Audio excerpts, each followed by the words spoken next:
This is a free download from the BBC. For more information, go to bbc.co.uk/podcasts. Hi everyone, welcome to the Iain Lee Best of Podcast.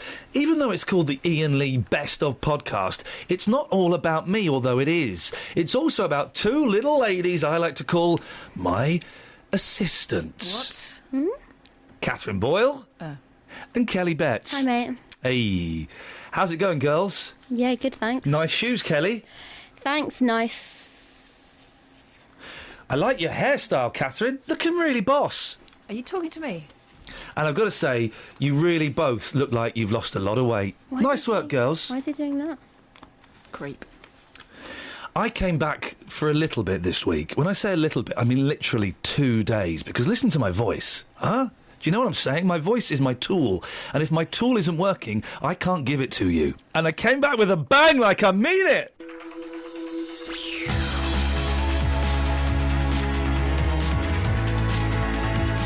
Phoning the hottest topic of the day, and you're... What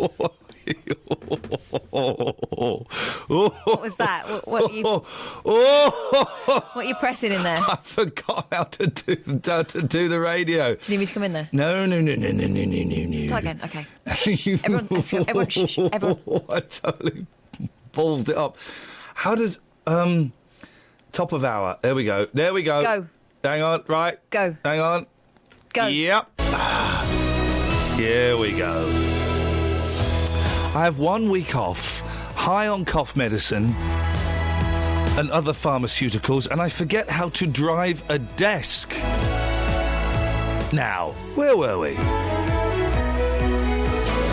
Local and vocal across beds, hearts and bucks. This is BBC Three Counties Radio.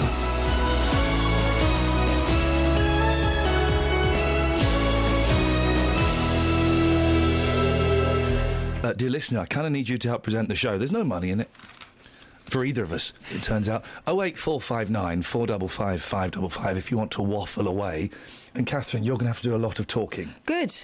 Sorry? Okay, if I must. What you got in the papers? Stuart Loxton, 58, has infuriated his wife. Oh, what's he done? I'm talking about Sue. Oh, Sue. Sue's infuriated by continuing to use a 100-year-old wooden loo in a building they're renovating in Ottery St Mary, Devon.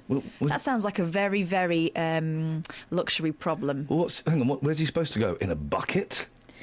Just don't use the 100-year-old wooden loo. Maybe it's supposed to be there as a talking point. Well, hey, nice loo. Yeah, it's wooden. All right, it looks old. It's 100 years old. Don't use it. It's just for looking at. No, no one has a looking at loo. Does it? People, when we were looking at getting a new bathroom a couple of years ago, we went to various places, and people have urinals in their bathrooms now. Yeah. Isn't that weird? I wouldn't have them. I've only got one man in my house. Well, we went to one place, and there's this really weird-looking thing, and I thought it was some kind of futuristic bin. And the guy went, no, it's a urinal. My sister washed her hands in a urinal once. What? Yeah, when she was little, she went in the wrong loo. She went, I've got really fancy sinks in there. No, they haven't. The boys love a good urinal. Do they? But I often... they want to use the grown-up one, so I have to lift them up. At what point do you stop dropping your trousers completely at urinals? Some men still do it. No, they don't. Some men still do it. The thing is, you've got a fly, right, on your trousers, and that you just unzip the fly. Some men unzip the fly, undo the belt, undo the top button, and pull their trousers down around their bum. So their backsides are out? Yep. It is the weirdest, most inappropriate thing I've ever seen in my life. It's, you know... It's horrible. Why would you do that? It's very Belgian, isn't it? Yeah, it's like the mannequin piss. Sorry? That's what it's called, le mannequin piss. Oh, for goodness sake, she said it twice. My granddad. No. My granddad had a corkscrew of that. That's inappropriate, isn't it? Listen, but there are people on Facebook who've been applauding the fact that Justin Dealey has been presenting the show. It means their children can listen. Come on, we're kid-friendly. Then you come out with language like that. Syphilis. Hey, this is a good story. What's this? The jihadis. Oh, yes. British jihadis. By the way, I mean, I don't want to make light of it, but what a great name for a band, the Jihadis. But instead of spelling it Jihadis, you do double E at the end. Just makes it, a bit more fun. Hey, we're the Jihadis. Yeah. No, you're not Hard to rhyme. I'll think of something. Baddies. Appropriate. There we go, thank you. Brit jihadis fighting for Islamic State in Syria are being fuelled by rich tea biscuits from Asda. Stop this. The Sun has the proof. They've got a picture with this an arrow. sick filth. The 40p packets are thought to have been snatched from aid convoys. Fighters have put snaps of the snack on Twitter saying it gives them energy to fight the West. No, it doesn't. I don't know if you've ever had a rich tea. Yeah. And I don't know if you've ever had a rich tea in the hot climates of Syria and Iraq. Man alive, you are going to be dry. Yeah. We should be applauding Asda. They're working for us. They're drying them out from the inside. They're going to be husks. I mean, they're spiritual husks anyway. They'll be physical husks. They'll be so... Who likes a rich tea? No one. Not out of choice. It's the last biscuit in the barrel, isn't it? Is that all you got? I'm peckish. So Why bother with a biscuit if you're going to do that? there's no need for So that. not bother. There's no need for Why that. have you turned this page over? Is this for the ghost picture? Yeah. This to me looks like one of those. You know, you can get apps, and you can put an app over. You can put a ghost in any photo. We have an app that we put ghosts in photos and show them to Justin Dealey as evidence, and he believes it every single time. He looks at us like, I keep telling you, when will you learn? Yep. Stunned, Chris Ledbetter took his last photo of his dying granddad, then found he'd captured a ghostly figure at the bedside. No, he didn't. Using Ghost app. Bob Large, 76, then pulled through. Bob Large. That is a great name. What's your name, Bob Large? Sorry? Despite Bob Large? Listen, this is Blancmange? This is a serious bit. Oh.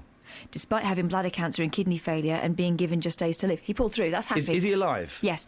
What's your name? Bob Large. Blancmange? Bob Large. Boblage? Collage? Say it slowly. Bob Large. Blancmange. It does sound like a noise, doesn't it? One of my favourite characters in a sitcom was in Arrested Development. It was played by Chachi, and he was a lawyer. I've got to get this right. His name was Bob Lob Law. Bob blah blah. Blah, blah, blah. And he had a law blog. Did he? Bob Lob Law's law blog. Oh, gosh. Anyway, sorry, carry on. Anyway, so this gentleman pulled through. Hooray, good side of the story. Great side of the story. Spooky side. Hospital staff say other patients have seen the spooky woman. No, they don't. Which Bob is calling his guardian angel. No. Here's a call. Reason I've rung Ian. Yes. I've got to ask a question. Something happened to me on Sunday, and I thought to myself, I wonder if anybody else has done it. Hello, have you Philip. Ever got on Cheeky. Have you ever got on the... Pardon? Cheeky. No, it was... Cheeky. It wasn't my fault. Cheeky. Well, it was. Have you ever got on the wrong... Thank you. Have you ever got on the wrong... Ian, have you ever got on the wrong... Cheeky. I beg your pardon? Hello? Hello? Cheeky. Oh. I'm going to take your hand and bring you into the back room of the radio. I don't think that's allowed anymore. When a reporter and presenter talk about an important news story, that's called a two-way. You see? It's a two-way between the reporter and the presenter. I didn't know this. We always use that phrase too. I had no idea. What's a disco?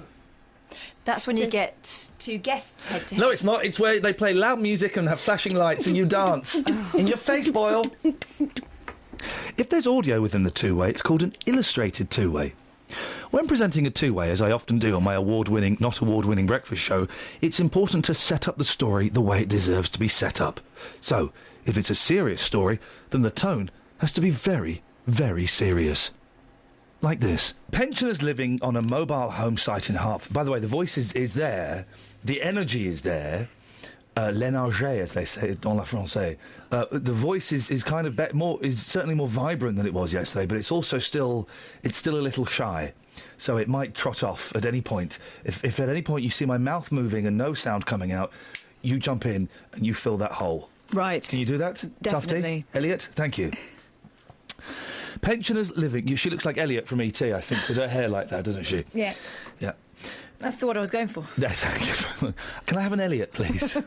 So I've been asked for one of those for 35 years, but yes, of course. But this is a serious story, so let's focus on the serious story now, because this is what people... Well, you focus, I'm This focused. is what the people listen for. They don't listen for the bants, they listen for the serious stories, OK? Go. And here comes a serious story coming now. 10 minutes past 6. I sound a bit like Chris Rea. I sound a bit like Chris Rea, don't I? I sound like Chris Rea, don't I? With my voice like this and I was smoking a fag. I don't know if he smokes any fags. Where's he from? He's a Geordie. Well, you make him sound like he's from Cardiff. Aye. What's the beef? I'm Chris Rea, play the blues. Got stuck on the motorway once for a song. Okay. Sorry, hang on a second. Across beds, hearts and bucks. This is Ian Lee. BBC Three Counties Radio. I got stuck on the motorway, I wrote a song about it. Number one. Pensioners living on a mobile home site in Hertfordshire say they are living in fear of their traveller landlords. I've noticed something that sits uncomfortably with me. We've said a lot on the show this morning, and it's only just dawned on me that I feel this is wrong, that we're saying this.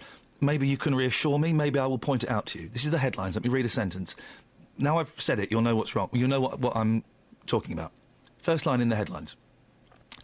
Elderly residents living on a mobile home site in Hertfordshire say they're living in fear of their traveller landlords. Have you spotted it? Yeah. We're saying traveller. Yeah, but you know why? Why? Because that's the reason why they have trouble getting hold of them. Is it? Would we say travellers classed as a race now? You can be racist against travellers. So let me Romany's certainly a race. Let me put it into a context then. Elderly residents living on a mobile home site in Hertfordshire say they're living in fear of their Polish landlords. No, because that doesn't imply a lifestyle. Do you see? I know what you mean. I see a very subtle difference. All right, let me try this.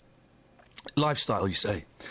Elderly residents living on a mobile home site in Hertfordshire say they're living in fear of their Jewish landlords. No, but that doesn't affect where you are in the country, does it? Well, no, but it's not saying traveller as in, they're off backpacking. It's saying traveller as in gypsy, as in Romany, as in traveller. That's what it's saying, isn't it? I don't know. It's just struck me. Maybe I'm being too oversensitive, but it seems to me the word traveller is being used in a derogatory way. Yeah. As opposed to a descriptive term. You wouldn't say black, you wouldn't say Polish, you wouldn't say Jewish, you wouldn't say Pakistani. I don't know. What do we say then? I don't know. They're landlords. Elderly residents living on... And part of the big problem is that they can't get hold of them. As I hit dial... But that's not what we... That part of the story hasn't been highlighted to me. We can't get hold of them, what, because they're not answering the phone, because they're off travelling? That part of the story hasn't been highlighted to me. Elderly residents living on a mobile home site in Hertfordshire say they're living in fear of their landlords. OK. I don't know. No, you're probably right. That feels better to me.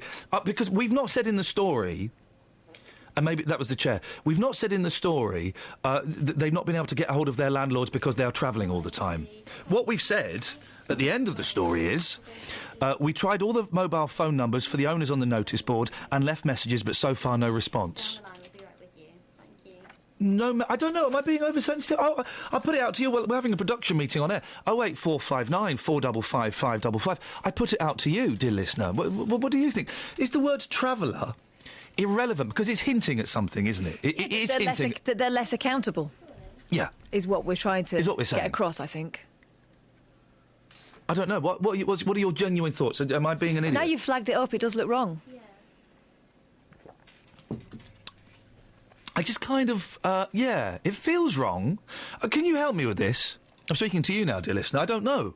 08459 455 555. Here's the line again. Elderly residents living on a mobile home site in Hertfordshire say they are living in fear of their traveller landlords. Is the word traveller there packed full of... it's leading us somewhere, isn't it, that word traveller? I feel. OK, well, if we do change it, do we change it to this? So we talk it intimidated by their landlords. Pensioners have been trying to get the traveller family to address a number of maintenance problems. Do we even mention that they're travellers? We don't need to, unless... That's part of the problem. Unless that's part of the problem. I don't think we need to mention the word traveller because it's a loaded word. Traveller is, gypsy, Romany, traveller, they are loaded words. And when they are included in stories... Should they? They shouldn't be, but when they're included in stories, it's generally because we're winking at... People are winking at the audience. Anna, you're a traveller. Yes. Thanks for calling. Am I onto something here? Am I being silly? No, I don't know why they've had to stick that label on their gypsies. You know, if they're Asians or South Africans or, whatever. Now, you're a traveller? Yeah, I live in a house. I have been settled since I was a child. Now, are you... I'm probably going to storm in here with my hobnail boots here, but gypsy, Romany, tinker, traveller, what's the difference? Or do they all come under the umbrella of traveller? A traveller and a gypsy is the same. A tinker is an insult. Well, now we're going into... Because tinkers are Irish. Yeah, it's an insult. See, English gypsies and Irish gypsies really don't get along. It's very rarely we get along. I know. So now you're being offensive towards the Irish, the Irish tinkers. No, because if they'd grown up, they would say the same thing about us. No. So Irish tinkers class themselves as tinkers. But I don't think it's just Irish people that get called tinkers. We get called tinkers as well. So why? Isn't this fascinating? And it's a bit like a pikey. It just means you're slippery. It's an insult. But there are people who call themselves tinkers. Is that right? I don't know anyone that would actually call themselves a tinker. It's a bit like saying, "Look at me, I'm a tramp." So there aren't Irish travellers that would class themselves as tinkers? No, I don't think so. No. Okay. And you're a British traveller. Yes. And you hate the Irish travellers? No, I don't hate anyone. You dislike them? No, I didn't say I didn't. No, I said that we don't get along. Why don't you get along with them? Because normally they're a bit loud and overbearing. You've seen my big fat gypsy wedding. They're a bit full in your face. This is how it is, and I'll fight you for it. Do you know, I haven't seen it. But isn't it interesting? If I was to say, if someone was to phone up now and say British travellers, oh, they're horrible. They're always stealing stuff. They're very loud. They're very common. How would you react to that? Everybody's got their opinion. Oh, you wouldn't, Anna. If someone phoned up and said, you British travellers are horrible... They do it, don't they, when Jonathan does it? No, I know. But if someone... One man said one day, don't ever give a gypsy a ride on a bus because they walk around with cans of petrol and they set fire to it. It's true, he said. It happened to me one day. And how did that make you feel? I just thought, God bless him, he needs a bit of psychiatric help. Yeah. But I think that's wrong that they stuck gypsy on there. And no, Anna, I have to come in because this again. I knew this would happen. People are hearing things that aren't being said. No one stuck gypsy in there. Travellers, gypsy. No, it's travelling community. Traveller, yeah. No one said gypsy. Catherine just said it's a lifestyle choice. Well, I'm a gypsy and I don't live that lifestyle. So you've chosen not to have that lifestyle. Yeah, but I will always be a gypsy. But it's a bit like you. If you married a gypsy and lived on a gypsy site for 50 years, I'm not being funny, you're never going to be a gypsy. I live in a house, I've been here for quite a long time, I am never going to be a gorger. Just because a dog is a... Now, a gorger, again, I've got to translate. A gorger is I'm a gorger. Yeah, you're just a non-traveller, it's not an insult. Well, it is used as an insult. It's our language. But it is used as an insult, isn't it? No, because we have our own language. No, it doesn't matter whether you have your own language or not. But gorger is used as an insult, isn't it? No, it's not. Oh, because I've been told in the past that it can be used as an insult. No, it's not. We have our own language, and that's just the word that we use for non-gypsies or house dwellers, whatever you want to call it. It's like your house is a kenner, your car's a scream. You know, we've got our own language. It's a polo, actually. Stay there, because Jamie's in Dunstable. Morning, Jamie. Morning. The line that we're talking about, isn't this interesting how this has opened up, is the line I've been reading in the headlines, OK? Elderly residents living on a mobile home site in Hertfordshire say they are living in fear of their traveller landlords. I've raised the question whether the word traveller is important or not. What do you say, Jamie? I think the word traveller isn't important. It's only relevant if you already have a preconception, because your preconception fills in the missing blanks. If you don't have a preconception of what the word traveller means, it's fine. But everybody has a preconception of words. Everybody attaches meaning to words. Obviously, they're words. And the word traveller comes with baggage, doesn't it? Yeah, it depends what that baggage is. If you have fond association of travellers, you're going to associate with a good thing. If you have negative association, you'll have a negative association.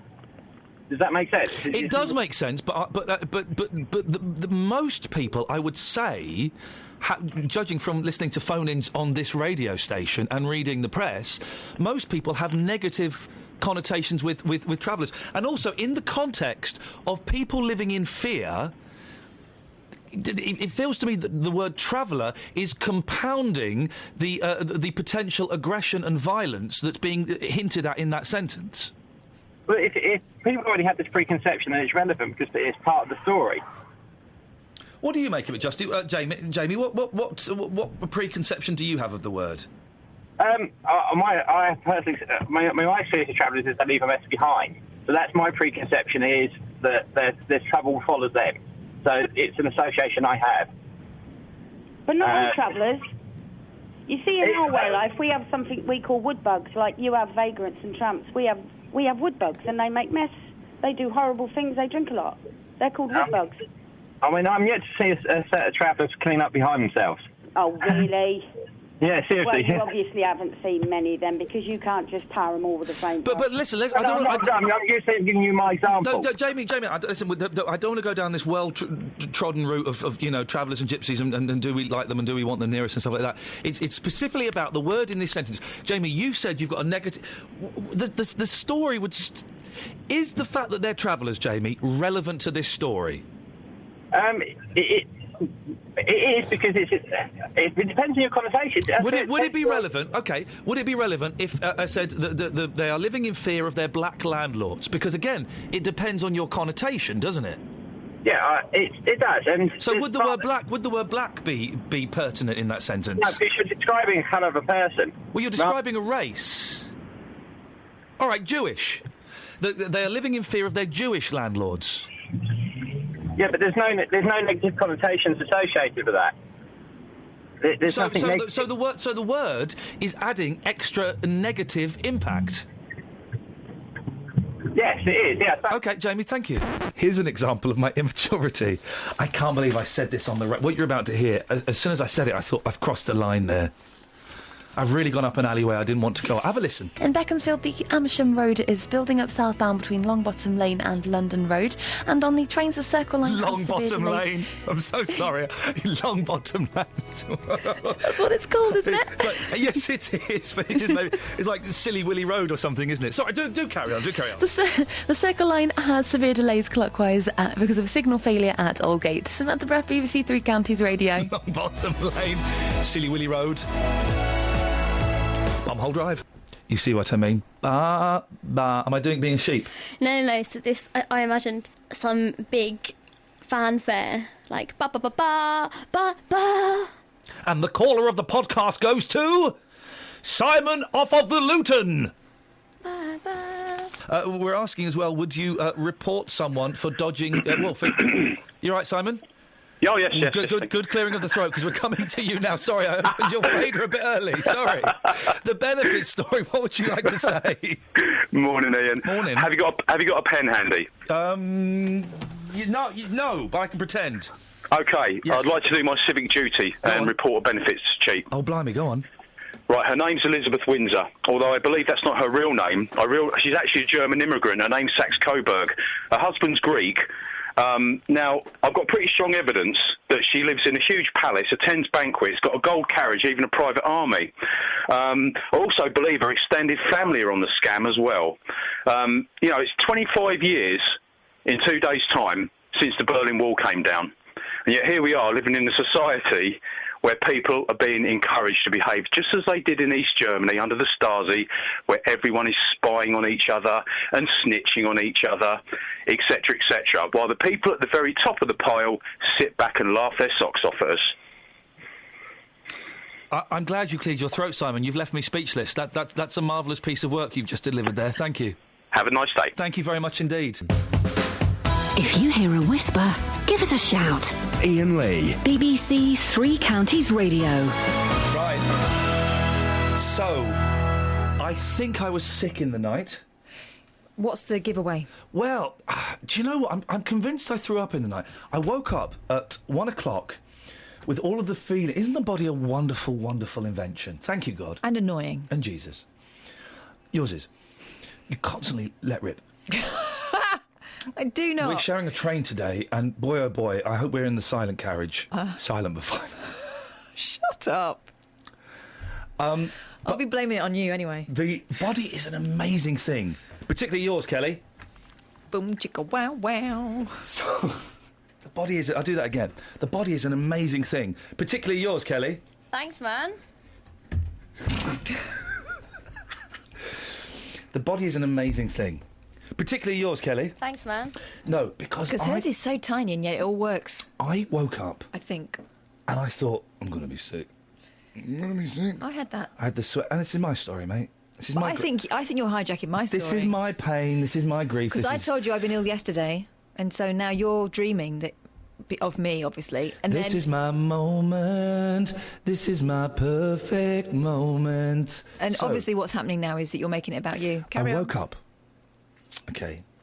And I thought... Because I know I was sick. I am going to be sick. Right. I'm going to be sick. I had the sweats. I had the feeling at the back of the throat. I had the dizzy head. I'm going to be sick. This has come from nowhere, man. I got up. I ran to the bathroom. I slipped over. I fell on the floor. And I was giggling. I think I'm going to be sick. And I got to the toilet.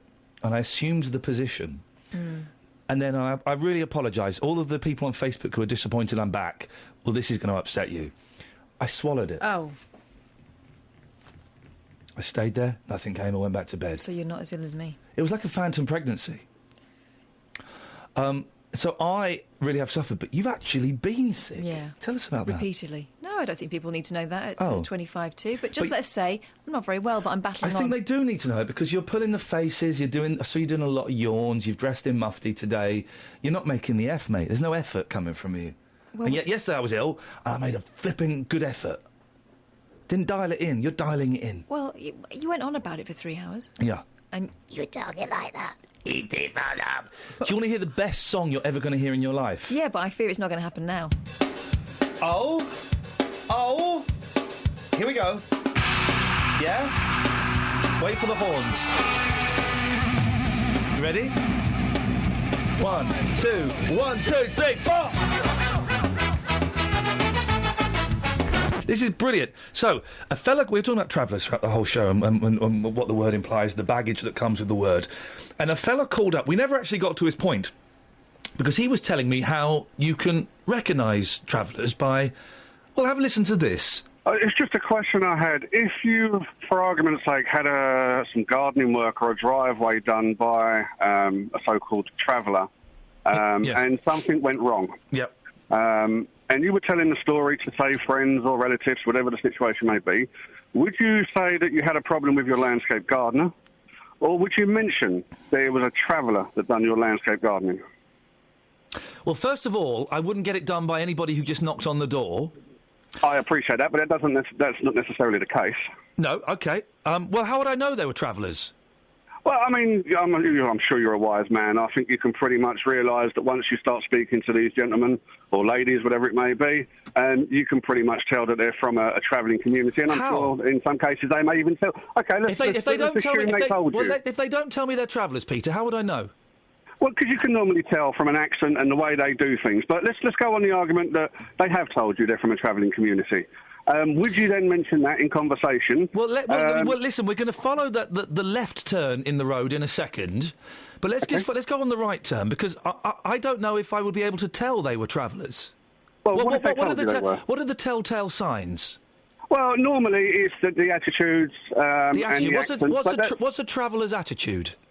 Well, sometimes they can be quite aggressive. I'm not saying all, so please don't put me on the spot of all because that's not a fair thing to do. They're quite aggressive. In general, they can seem aggressive. I'm not saying they are aggressive, but it's a tone of voice. It's the way they speak. You can normally tell from an accent. Catherine can seem... I don't know what a traveller's accent is. Catherine can seem aggressive. You don't know what a traveller's accent is? No. Have you ever met any? Well, I spoke to one earlier on, and she didn't have an accent. Like she told you, she's more of an English traveller, or there was a word that you used earlier that sort of took her out of the travelling community. I'm on about, in general, you can pretty much tell a traveller from their style, from the way they dress, from the way they act, and from their accent. Honestly, I'm not playing the fool here. How do travellers dress? Well, in general, I find a lot of travellers, what I notice when they're driving around is they often wear like a shirt and trousers, but for some peculiar reason they wear jeans. I'm wearing a shirt and trousers. Yes, but what I'm saying is they normally wear trainers. I've got shirt and trousers on. Look, listen, you can beat around the bush. The point is... No, this is it, and I don't want to... traveller. Peter, I don't want to beat around the bush. Tell me how you can tell a traveller. You can't say you can tell a traveller because they're wearing the shirt and trousers. With trainers. Oh, Peter! That's rubbish. With it's trainers, not rubbish at all. Seinfeld, Jerry Seinfeld wears shirts and trousers with trainers. Right, let's go back to their accents. Pretty much one of the biggest situations of telling a traveller is from their accent. They have a very strong traveller accent. Okay, so we've proved that you can't tell them by what they wear. So you're saying they wear shirts and trousers and trainers. Not all of them. Stop taking it like that. They have an aggressive attitude. No, it's a general package. It's the whole package. Peter, you can't just judge them from one thing. It's when you look at someone. Okay, how do you tell? Like Jewish, for argument's sake, you can tell someone pretty much is Jewish in general because they wear the big hat with the curly spiral hair. It's a general package. Peter, no.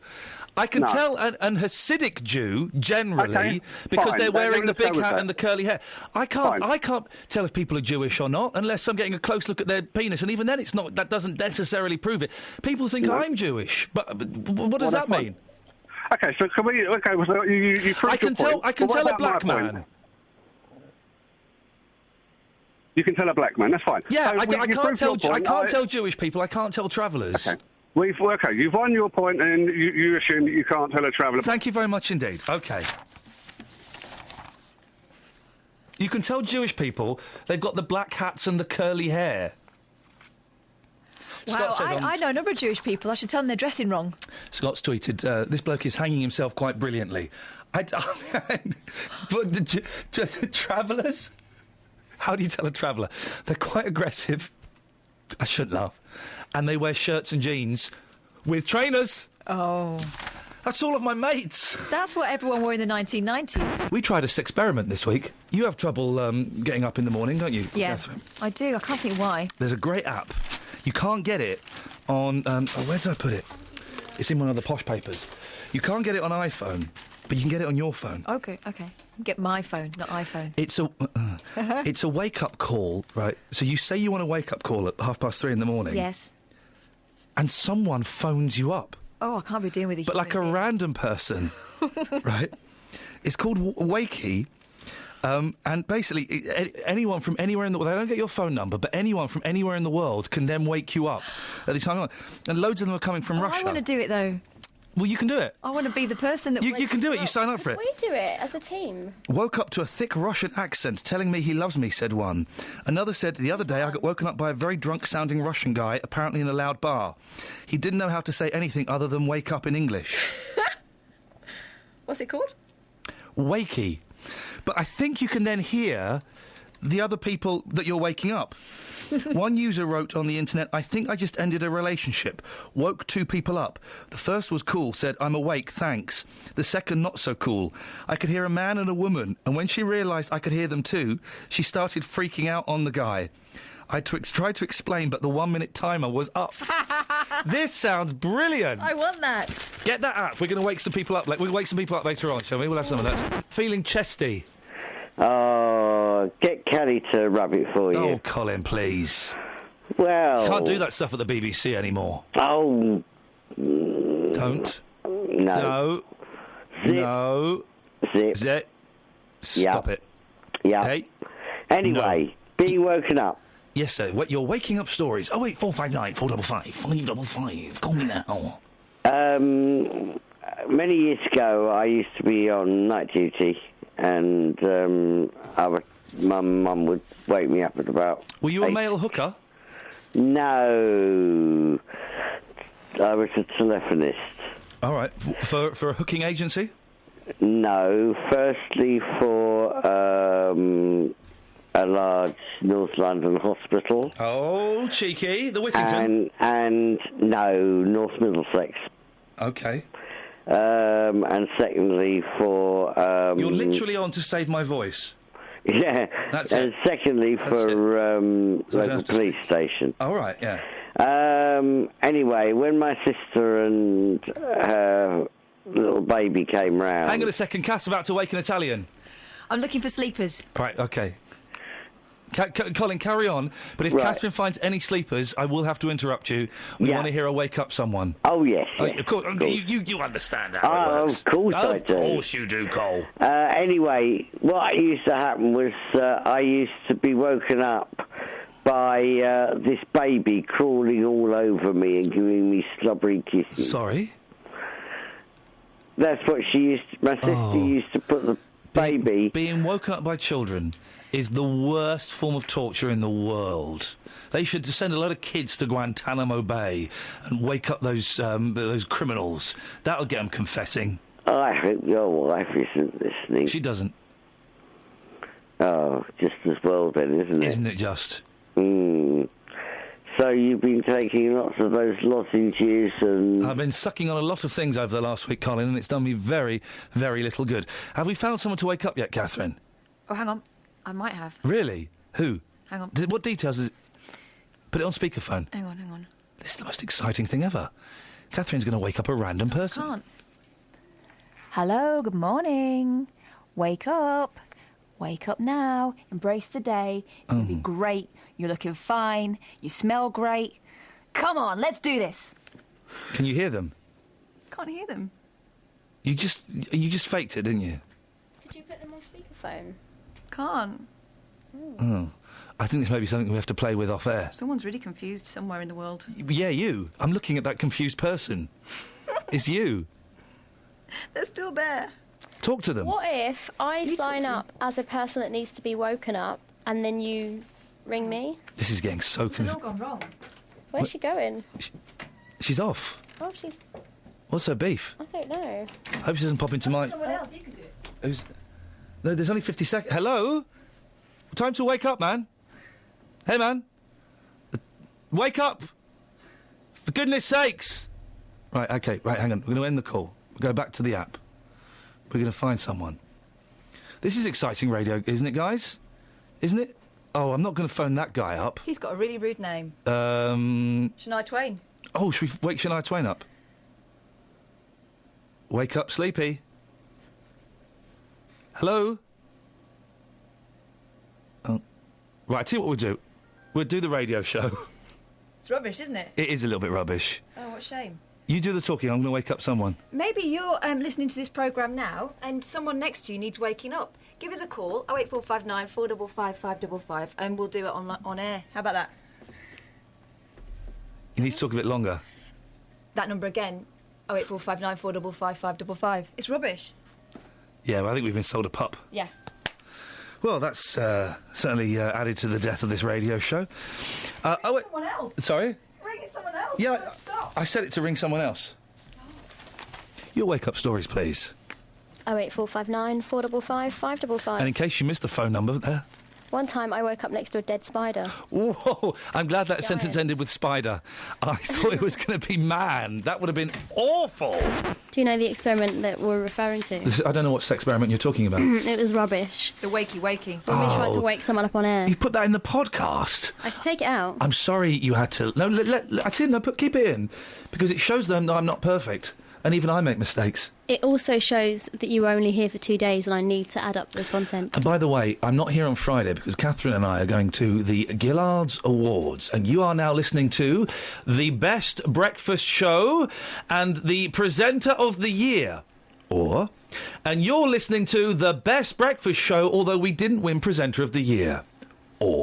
And you're listening to Best Presenter of the Year. Who cares about not winning Best Breakfast Show? Hey! We didn't win anything, but what do awards mean? Take your pick. We are the Best Breakfast Show of the Year, though. Well, under 10 million listeners. For the Radio Academy Awards, formerly the Sonys, but then they get reset by the Gillards. Here's another call. Good morning. Hello, Matt. Oh, I sound like you, don't I? Yeah. Yeah, I sound like you. Miserable old git. Yeah, well, I wish you'd lose your voice again. I wish you'd stop. I wish you'd lose your telephone again. Do you know, you're back and you drove me mad already. What have I done, mate? You played that blasted song. Which one? Moving On. Sorry? The last By song Supergrass? Moving, just keep moving. You didn't play that today. I didn't play that one today, Matt. You're hallucinating, mate. Am I? You're at the whiskey again too early in the morning. No, I'll do that later on. The Littlest Hobo? Yes. What's your problem with that? Well, you never tell us who's singing it. I don't know who's singing it. Gooch. Lulu. The name of the guy is Gooch. Lulu Gooch? No, Gooch. What do you mean Gooch? Will you listen? Your ears are playing up on holiday. Huh? This is my favourite joke. One of my favourite jokes. But why don't you look it up? And there's hundreds of people that don't know who that is.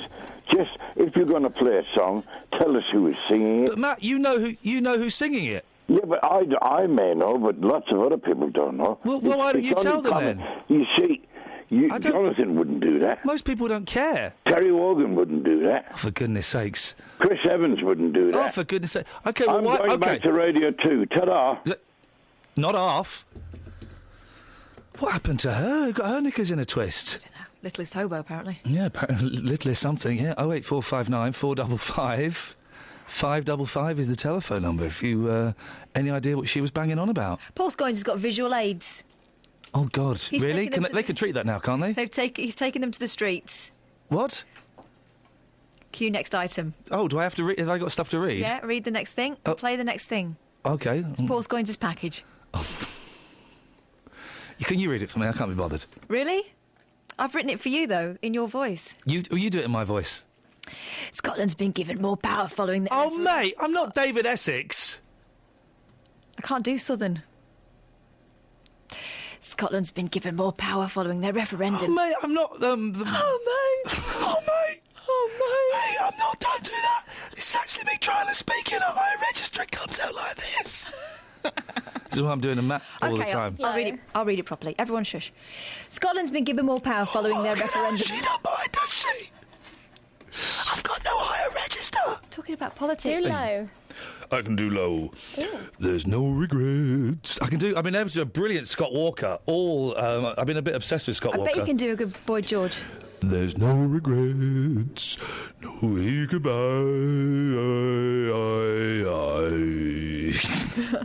Anyway, do Scoins' package. Go on. Tease up Scoins' package. You really are it. Apparently he's got visual aids. Such a shame. He's so young. Stop stealing my lines. Scotland's been given more power following their referendum, even though they voted to stay. How does that work? So what's in it for us red-blooded English men, English women and indeed English children? Should decisions about the money we pay in tax be made closer to home?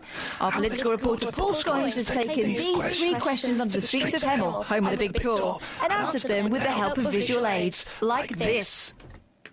Well, it's a nice, bright and sunny morning. I'm in the centre of Hemel Hempstead by the old town hall, home of the Big Tour, and I've got 5 jars, and those 5 jars have 5 key areas of spending that any devolved English Parliament, if there was one, would have to deal with, and that's health, transport, welfare, the police and education. And I've got £1 split into 5p pieces, and I'm going to try and see what people would spend their money on if they were in charge. You're right, sir. How do you fancy having a go at being a politician? Oh, yeah. So if I give you £1, do you want to tell me where you're going to put it?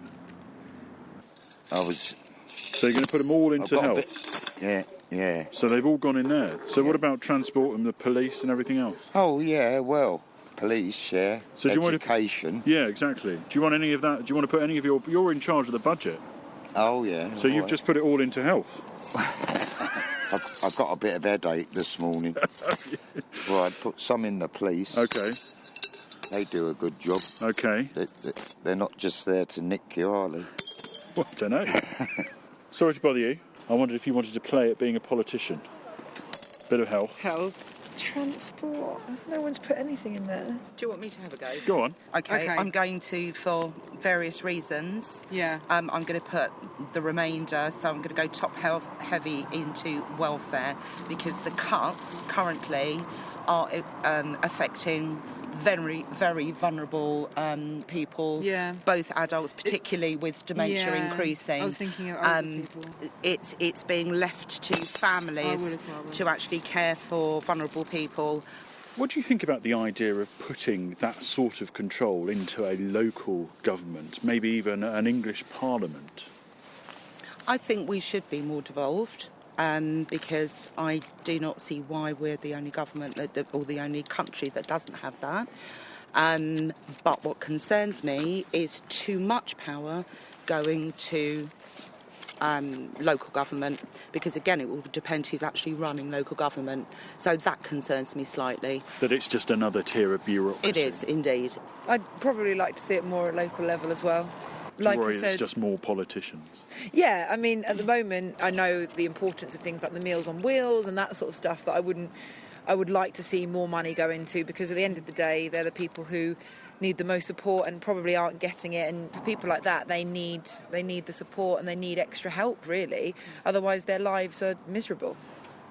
Well, I've got rid of all of my money now, and I think the results are fairly interesting. So you've got quite a bit in health. Quite a lot in welfare, equal amounts in the police and education. Transport, just a small amount was put in there, although I have to say I only really spoke to about 4 people and it's entirely unscientific. But everybody came back saying they would be interested in having a greater say of where the money is spent in their area at a local level. which does beg the question whether an English Parliament is something that people here want to see. Why did he do that? He had some jars. He wanted to use them? Mm-hmm. Wowzers. Again, I asked the question, though, why did he do that? BBC did a survey, didn't they? Yeah, yeah. Glenn, do you know why Scoins did that? I haven't got a clue. No. I'm glad he did, though. Well, it certainly saved my voice for 3 minutes, 23 seconds, so thanks for that, Hey, Paul. but it's nice to have you back. But? No, I heard you sucking up to Dealey yesterday, mate. Yeah, I was... Oh, not so cocksure now, are you, young Glenn? I heard you sucking up to JD. I heard what was going on. Listen, I just had a bit of a laugh when I listened to Scoinsy, because he reminds me of Clement Freud. Oh. The one that... Do you know who Clement Freud is? It is. I do. I saw him getting stopped at airport security, arguing with someone because he had a pair of nail scissors. And they wouldn't let him take them on. But he was, like, sort of boring, wasn't he? Sorry, Paul. Thank you, Glenn. Have we got any texts, Catherine? Let's have a look. Let's have a look at the old text I machine. haven't looked at the texts for ages. Let's have a look. Let's boot it up. All right, hang on, this may take a while. Boot it up one time.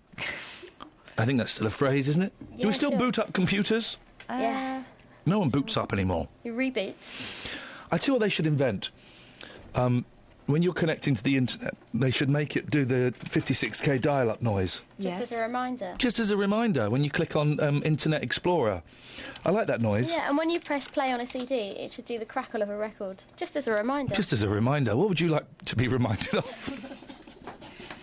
Oh, here we go. Here we go. We'll have to do it after this now.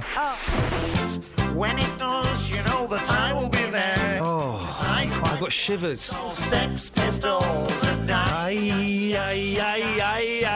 want to be. Oh, I've got shivers. I'm 15 again. I'm 15 again. Oh, yes. For those of you who don't know, that is the wonderful Frank Sidebottom. The wonderful Frank Sidebottom. Oh, blimey, boss. Oh, blimey, boss. We lost Frank, blimey, 4.5 years ago. Gosh. And for those of you who don't know, Frank always will be an absolute legend. There's lots happening. There's a film that's come out that's kind of uses Frank as inspiration. There's a documentary coming out about Frank and Chris CV.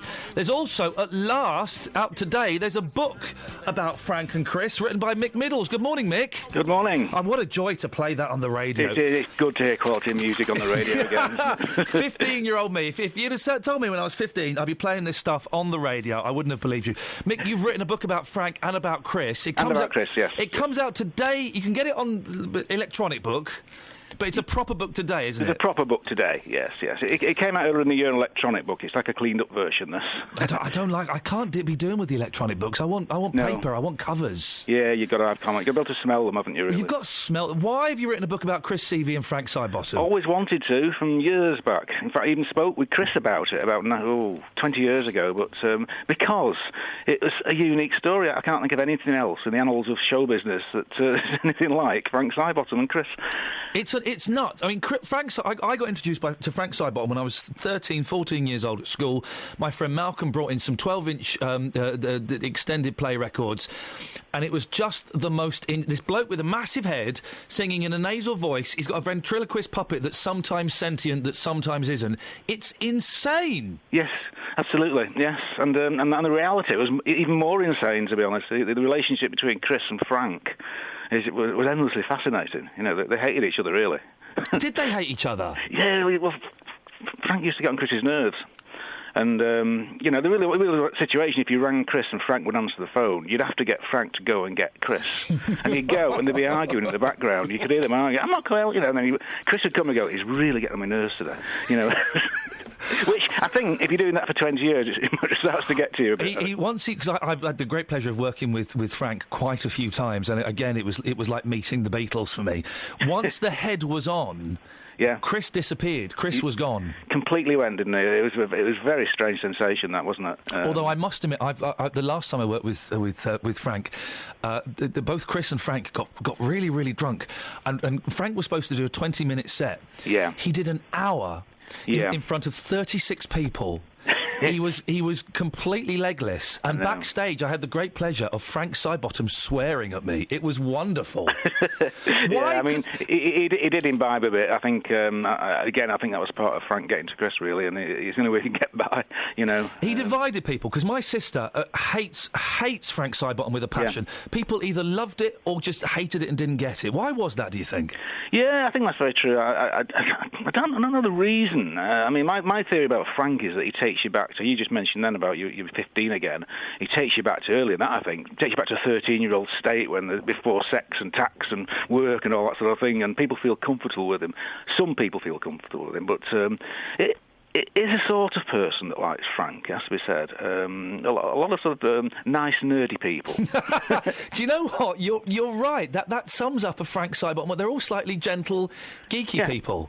Yeah, they're lovely people, but a little bit bonkers, but in a nice way. Yeah. Did you find out anything about Frank or Chris that surprised you when you were researching the book? Yeah, very much, actually, because I went back to his childhood friends and Paul, his wife, and people like that, and I realised that Frank, he was that before Chris. When Chris was a lad, he used to get the other lads round and have Subbuteo tournaments, but he'd always go one step further in that he would have tea at half-time, he'd make programmes, he'd sell tickets. You know, this is a kid. The whole thing. And if he played a board game, he had to invent another part of it.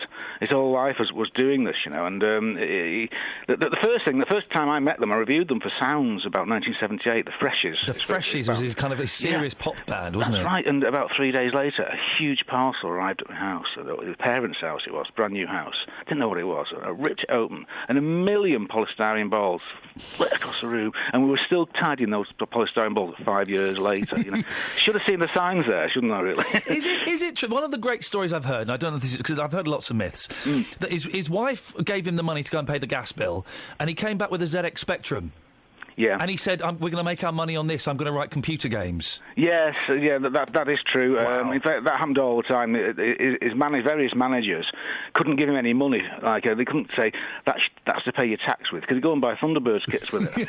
You know, really, even at age 50, he would, you know, that's what it was like. He just wasn't like anybody else. And that was the joy, because I've spent the time with Frank and with Chris, and Chris was, he was a brilliant artist, you know, in every sense of the word. He was a great artist, in as much as he could see the world in a different way. Yes. And he had such ambition, didn't he? He did. In fact, I think you hit the nail on the head there with that, because I think the point of this book is, and I think there'll be further books and further films and that, is that he was an artist and Frank was just one small part of Chris as an artist. And as an artist, it's the way he lived his life every single day. It wasn't just the things he created. It's just the way he went about. He just did it in a different way to anyone else. He used to come. He used to phone me up and say, Ian, I've got a great idea for a show for you. What we're going to do is it's going to be called Frank Sleepover, and I'm going to come and stay at your house, right, and we'll do it all properly. I'm going to bring a sleeping bag, and Frank will sleep at your house, and then he's going to wake you up at 1:30 in the morning going through your drawers.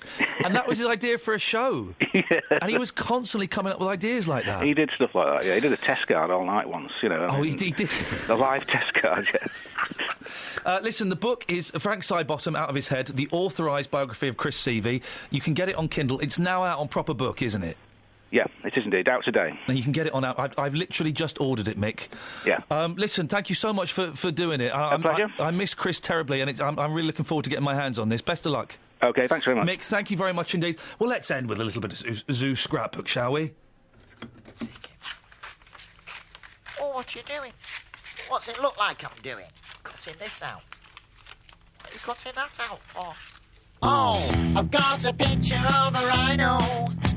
A little Frank, would you like to take a look? Oh, yes, please. 'Cause little Frank, you know as well as I know, I stick them in my zoo scrapbook. That's it. That's your lot. Thanks, Kelly. Thanks. Wait, I don't want to shake your hand. You don't wash him after a wee. I do now. You do now? Yeah. Did you? Yeah, I don't. Okay, let's shake hands. Just after a poo, I don't wash. Oh. Catherine? No, you're all right. All righty. Guys, I'm out of here. Whoa! I still haven't got a high register. Whoa! Can't do that. But you can do low, though, can't you? I can do low. How low can you go? Thanks for listening to this free download from BBC Three Counties Radio, your local radio station for beds, hearts and bucks, on FM, AM, digital radio, and online at bbc.co.uk/3counties.